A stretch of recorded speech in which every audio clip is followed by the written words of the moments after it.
నమస్కారం. తీర్థయాత్ర కార్యక్రమానికి స్వాగతం. అంతర్వేది అంటేనే ఆధ్యాత్మిక అంతర్వేదిక. ఇది శ్రీకర శుభకర ప్రణవ స్వరూప వేదిక. ఈ దివ్య వేదికను దర్శించడంతోనే సకల శుభాలు కలుగుతాయి. అంతర్వేదిలో కొలువైన శ్రీ లక్ష్మీ నరసింహస్వామి వారి ఆలయాన్ని మీ ముందుకు తెస్తుంది నేటి తీర్థయాత్ర.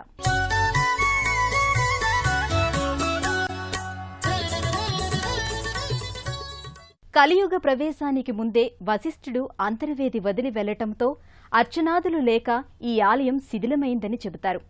కలియుగములో కేశవదాసు అనే మాధవుడు స్వామివారిపై పెరిగిన పుట్టలను తొలగించి విగ్రహాన్ని బయటకు తీసి అక్కడే కర్రలతో ఆలయాన్ని నిర్మించి నిత్యపూజలకు ఏర్పాటు చేశాడట. కేశవదాసు అనంతరం చాలా కాలానికి ఆలయం శిథిలం కావటంతో రాజా బహదూర్ కాండ్రేగుల జోగి జగన్నాథరావు పంతులు ఆలయాన్ని పునర్నిర్మించారని చారిత్రక ఆధారాల ద్వారా తెలుస్తోంది.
అంతర్వేది నృసింహాగ్ర రత్నలోచనాశక ఉత్తిష్ట కమలాకాంత భక్తాభీష్ట ప్రపూరయ అశ్వరూఢాంబికా వ్యాప్త జిహ్వరుద్దరి ఉద్గమ లక్ష్మీ నృసింహ భగవాన్ సుప్రభాతమరిందమ అంటూ శ్రీ లక్ష్మీ నరసింహస్వామి వారి నామస్మరణతో పునీతమైన దివ్యక్షేత్రం అంతర్వేది.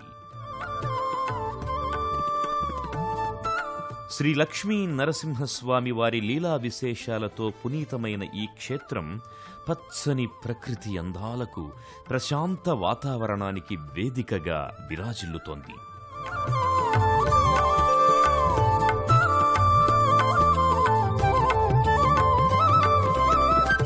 తూర్పుగోదావరి జిల్లా సకినేటిపల్లి మండలంలో వశిష్ఠ గోదావరి సముద్రంలో కలిసే చోట ఉన్న సముద్ర తీర గ్రామమే అంతర్వేది.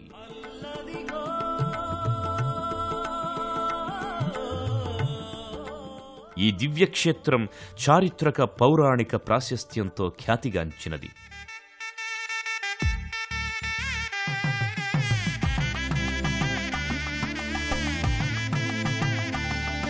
ఈ క్షేత్రం సాగర సంగమ పరీవాహక ప్రాంతంలో ఉండి అద్భుతమైన ప్రకృతి అందాలను ప్రతిబింబిస్తుంది. వశిష్ఠ గోదావరి నది ఇక్కడ సముద్రంలో సంగమించే దృశ్యం భక్తుల హృదయాలలో ఓ మనోహరమైన అనుభూతిని ఆవిష్కరిస్తుంది. శ్రీ లక్ష్మీ నరసింహస్వామి వారి లీలా విశేషాలతో పునీతమైన ఈ అంతర్వేది దివ్యక్షేత్రం భక్తులకు ఆధ్యాత్మిక అంతర్వేదిక, శ్రీకర శుభకర ప్రణవ స్వరూప వేదిక. అనుదినం స్వామి దర్శనం కోసం వేచి ఉండే అశేష భక్తజన సందోహాన్ని నిస్సందేహంగా శ్రీకరంగా శుభకరంగా దీవించే పరమపుణ్యప్రద క్షేత్రం. దర్శించినంత మాత్రం చేతనే సకల శుభాలు కలిగించే క్షేత్రం, నరసింహ క్షేత్రాలలో అగ్రగణ్యమైన క్షేత్రం. శ్రీ లక్ష్మీ నరసింహస్వామి వారు శిలారూపంలో పశ్చిమముఖంగా అవతరించిన అంతర్నిధి అంతర్వేది క్షేత్రం.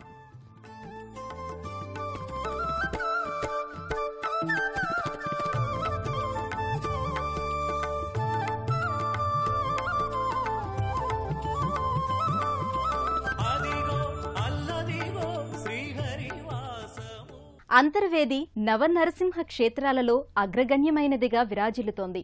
శ్రీ లక్ష్మీ నరసింహస్వామివారు పశ్చిమముఖంగా అవతరించిన దివ్యక్షేత్రమిది. స్వామి దర్శనం కోసం అరుదించే అశేష భక్తజన సందోహాన్ని శుభకరంగా దీవించే పరమ పుణ్యప్రదమ క్షేత్రమిది.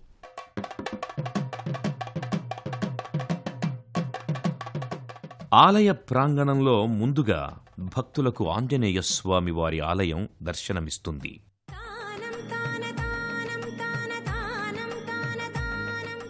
ఆంజనేయ స్వామి వారి అవతారమూర్తులతో ఉన్న ఈ ఆలయంలో ఆంజనేయ స్వామివారు భక్తుల భయాలను తొలగించి స్వామివారి దర్శనం శుభకరంగా జరిగేటట్లు ఆశీర్వదిస్తారని భక్తులు విశ్వసిస్తారు.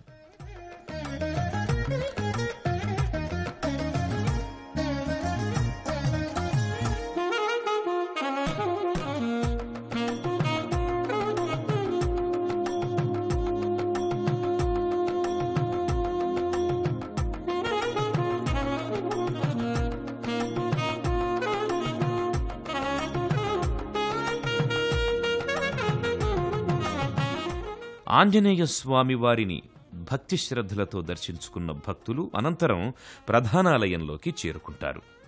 వివిధ దేవీదేవతల ఆలయాలతో మనోహరంగా ఉండి భక్తులలో భక్తి ప్రపత్తులను పెంచుతుంది ప్రధానాలయ ప్రాంగణం.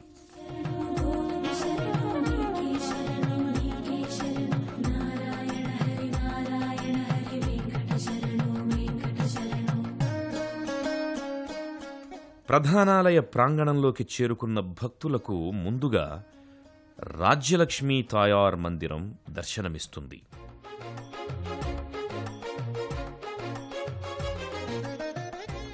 ఈ మందిరంలో రాజ్యలక్ష్మీ అమ్మవారి దివ్యమంగళ శిలారూపాన్ని దర్శించుకున్న భక్తులు అమ్మా రాజ్యలక్ష్మి కరుణించి కాపాడు తల్లి అంటూ ప్రణమిల్లుతారు.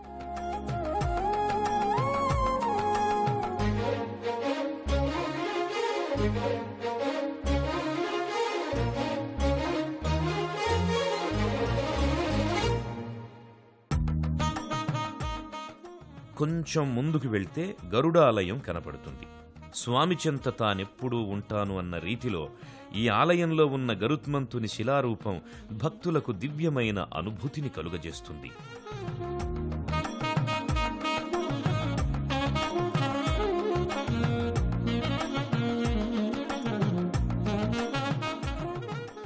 ఆ తరువాత ఇంకొంచెం ముందుకు వెళ్లి వెంకటేశ్వర స్వామి వారిని దర్శించుకుని తరిస్తారు.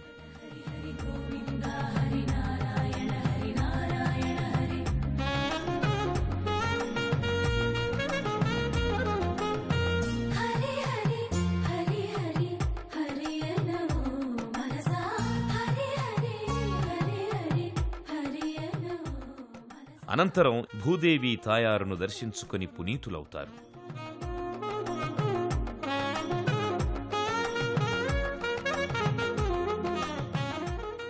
చెంచులక్ష్మి అమ్మవారిని దర్శించుకున్న భక్తులకు శ్రీ రంగనాయక స్వామి ఆలయం దర్శనమిస్తుంది.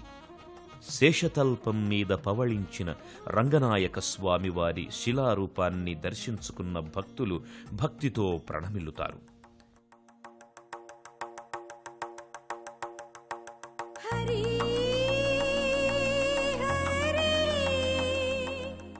ఇక్కడ సంతాన వేణుగోపాల స్వామివారు పిల్లలు లేని దంపతులకు సంతానాన్ని ప్రసాదిస్తాడని విశ్వసిస్తారు. సంతాన వేణుగోపాల స్వామి వారిని దర్శించుకున్న అనంతరం కేశవస్వామి వారి ఆలయం కనబడుతుంది. కేశవస్వామి వారిని భక్తితో దర్శించుకున్న భక్తులు అనంతరం పన్నిద్దాళ్వార్ సన్నిధిని చేరుకుని భక్తిభావంతో చేతులు జోడిస్తారు. అంతర్వేది లక్ష్మీ నరసింహస్వామివారు ఇక్కడ కొలువై ఉండటానికి ఓ పురాణగాథ ప్రచారంలో ఉంది. హిరణ్యాక్షికుడు కుమారుడైన రక్తలోచనుడు శివుని వరప్రభావంతో లోకకంటకుడయ్యాడు. వశిష్ఠ మహర్షి కుమారులను సంహరించి మునులను హింసించి తపోభంగం కలిగించాడట. పుత్రశోహితుడైన వశిష్ఠుడు రక్తలోచుణ్ణి సంహరించటానికి యుద్ధం చేశాడట. యుద్ధంలో రక్తలోచుని శరీరం నుంచి పడిన ప్రతి రక్తపు బిందువు నుంచి మరలా వేలాది మంది రాక్షసులు ఉద్భవించటంతో నరసింహస్వామి మాయారూపంలో ఉన్న తన సోదరి అశ్వరూఢాంబను సహాయం కోరగా ఆమె తన పొడవాటి నాలుకను యుద్ధభూమిపై పరచి రక్తలోచని శరీరం నుంచి కారే రక్తాన్ని భూమిపై పడకుండా చేయటంతో నరసింహస్వామి రక్తలోచన్ని సంహరించాడట. అనంతరం రక్తంతో నిండిన నాలుకను అశ్వరూఢాంబ విదల్చగా ఆ రక్తం వశిష్ఠ నది పాయలో పడి సముద్రంలో కలిసిందట. రక్తం పారిన పాయను రక్తకాలువ లేదా రక్తతుల్య నది అని పిలవడం జరుగుతోంది. వశిష్ఠుడు నరసింహస్వామిని అక్కడే ఉండమని కోరగా స్వామి సతీ సమేతముగా లక్ష్మీదేవితో కలిసి అంతర్వేదిలో వెలిశారని పురాణాల ద్వారా అవగతమవుతోంది. ఆయా దేవీ దేవతల్ని దర్శించుకున్న భక్తులు ప్రధానాలయ ప్రాంగణంలో ఆంజనేయ స్వామివారి ఆలయానికి ఎదురుగా ఉన్న కోదండ రామాలయానికి చేరుకుంటారు. విశాలంగా ప్రశాంతంగా ఉన్న ఈ ఆలయంలో సాక్షాత్తు కోదండరాముల వారు లక్ష్మణ సీతా సమేతంగా కొలువై ఉన్నారు.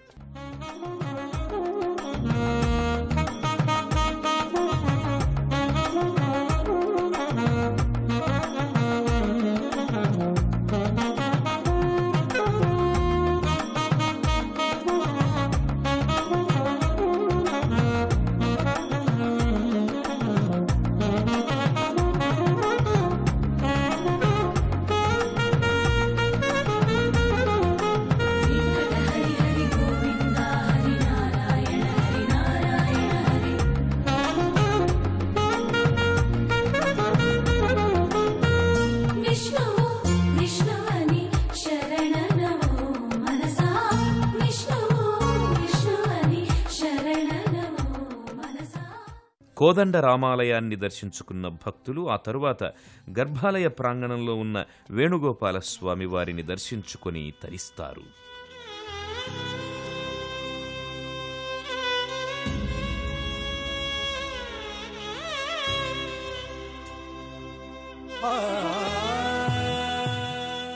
వేణుగోపాలస్వామి దివ్యమంగళ శిలారూపాన్ని దర్శించుకున్న భక్తులు భక్తిశ్రద్ధలతో ఓం లక్ష్మీ నరసింహస్వామియై నమః, ఓం ప్రహ్లాద వరద లక్ష్మీ నరసింహస్వామియై నమః అంటూ గర్భాలయంలోనికి ప్రవేశిస్తారు.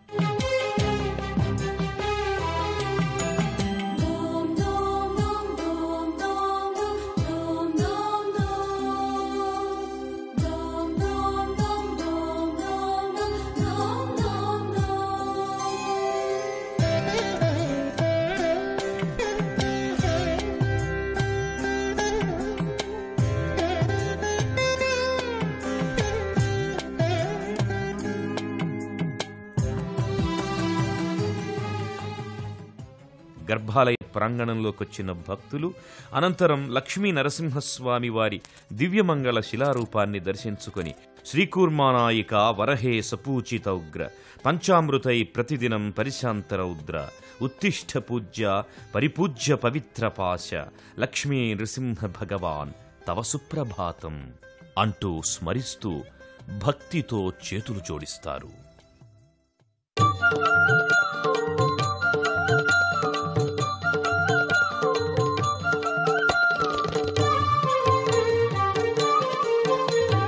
లక్ష్మీ రమణ కరుణాభరణ నరమృగ శరీర నరసింహ,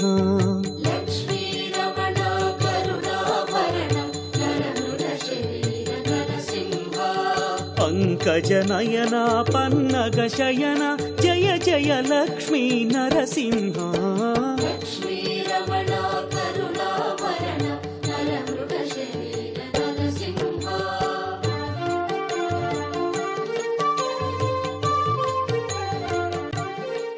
అంతర్వేది శ్రీ లక్ష్మీ నరసింహస్వామి వారికి భీష్మ ఏకాదశి పర్వదినాలలో జరిగే కళ్యాణోత్సవాలు నయనానందకరం. 9 రోజుల పాటు నిర్వహించే ఈ ఉత్సవాలను అంగరంగ కృతయుగం ఆరంభంలో సాక్షాత్తు బ్రహ్మరుద్రయాగం చేయటానికి వేదికగా ఈ ప్రాంతాన్ని ఎంపిక చేసి యాగరక్షణకు నీలకంఠేశ్వరుని ప్రతిష్ఠించి యాగాన్ని పూర్తి చేసిన మహాధామమిది. బ్రహ్మకు యజ్ఞవేదిక అయినందువల్లే ఈ ప్రాంతం అంతర్వేదికగా ఏర్పడి కాలక్రమంలో అంతర్వేదిగా మారింది. నీలకంఠేశ్వరుడు లక్ష్మీ నరసింహుని క్షేత్రపాలకునిగా కొలువుతీరిన విశిష్ట క్షేత్రమిది. భక్తులు అనంతరం క్షేత్రపాలకుడు నీలకంఠేశ్వర స్వామి వారి ఆలయానికి బయలుదేరుతారు. ఆలయ ప్రాంగణంలో అలనాటి కాలానికి చెందిన నందీశ్వరుని విగ్రహం గర్భాలయంలో స్వామివారికి ఎదురుగా దర్శనమిస్తుంది. గర్భాలయంలో నీలకంఠేశ్వర స్వామివారి దివ్యమంగళ లింగ రూపాన్ని దర్శించుకుని హరహర మహాదేవ శంభో శంకర ఓం నీలకంఠేశ్వర స్వామియే నమః అంటూ భక్తితో ప్రణమిల్లుతారు. అనంతరం ఇదే ఆలయంలో ఉన్న పార్వతీ అమ్మవారిని, సుబ్రహ్మణ్యేశ్వర స్వామిని,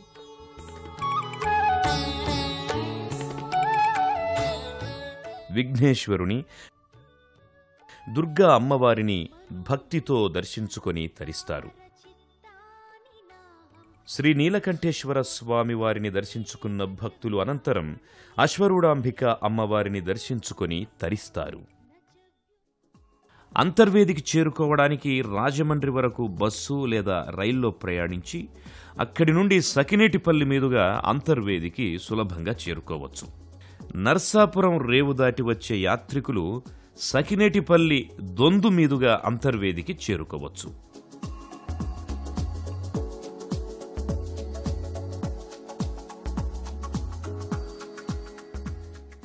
ప్రహ్లాదుని భక్తికి మెచ్చి కైవల్య సిద్ధిని ప్రసాదించిన కరుణామయుడు నరసింహస్వామి. ఆశ్రిత జన రక్షకుడిగా, లోక రక్షకుడిగా పూజలను అందుకుంటున్న అంతర్వేది శ్రీ లక్ష్మీ నరసింహస్వామి వారి కరుణా కటాక్ష వీక్షణాలు అందరి మీద ఉండాలని కోరుకుందాం. మరో తీర్థయాత్రలో మళ్లీ కలుసుకుందాం. అంతవరకు సెలవు. నమస్కారం.